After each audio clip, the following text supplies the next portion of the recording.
Kublai phi baru kini gilong ki kubor bam takasngi. Hadin bun benai ka jing yakin at ba ka jing penthut ya ka kamai jakpo kinong shongshnong ka lapangam kham tam kinong rep lala ban wanra ya ka jing ya snuthu jingmut ban penjai jai ya ka jinglong jingman ha ka te kathan. Kani kalalong hadin ka jing yalang bala pelong ha lapangam ha ka arturik ujiliu ka blakli da usembut mentui rangba ka jila bat u MLA ka nartiang ba snyau bhalang dhar.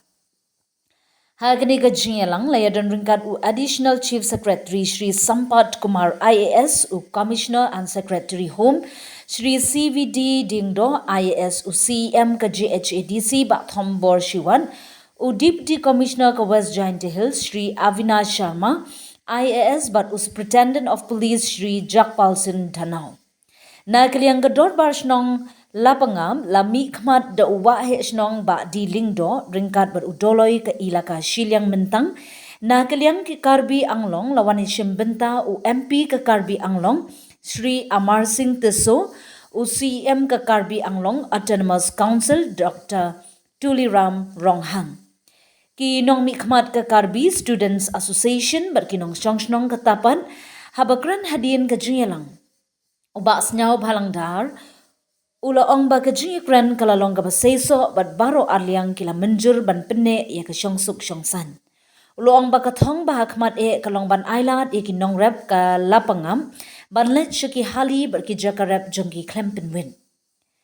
Ula ong ru ba kajing snuthu jingmut hapren ki arliang mamla kan long ka senjam ka bakongsan ban pen embiang ya ka kamai jakpo jongki pait ba. Kham tam menta balade ka porthung ba bat rep ki jur. Ki nong rep kalapangam ki lama jing bun benai hadin bekla sya penthut bat sya khang ban net ki penthor bat ki hali. Kablak ta jur ya ka jingyo kamai bat ka jing im jo ki long ying long sem. Karkum ka jing kren la pensngo bat day ban penne ya ka jing sung ka jing trailang bat ka jing kren ka bajai jai knang baki pat ba na baro alyang kin om ngat syu ha ka jing bom shong shngat. Ka jingelang na lapangam kala penmi jingkermen thamai yaki nong rep bakina ban sedang biang ya ka kam rep jongki bat pen kre yaki penthon na ka benta ka samoi thung ka ba area of occurrence ki TV na do ka por arjara pulai ngila ya sign agreement yakni ki area badan ka mangin penne status quo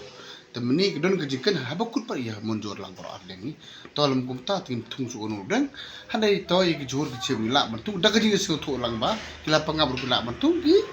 tapar ki la bantu kata ka dega jimpu kudung meeting ni gas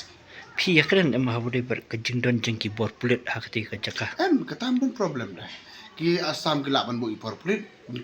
confidence for the people ngiru la ban bo kat bamon tang mentaman ke confidence yagi burlajo tem em yagi tu kimpar live ki pulit kinon ha tu hi kaji kan ne but both Meghalaya police and Assam they will work accordingly make sure peace should be prevail in those areas.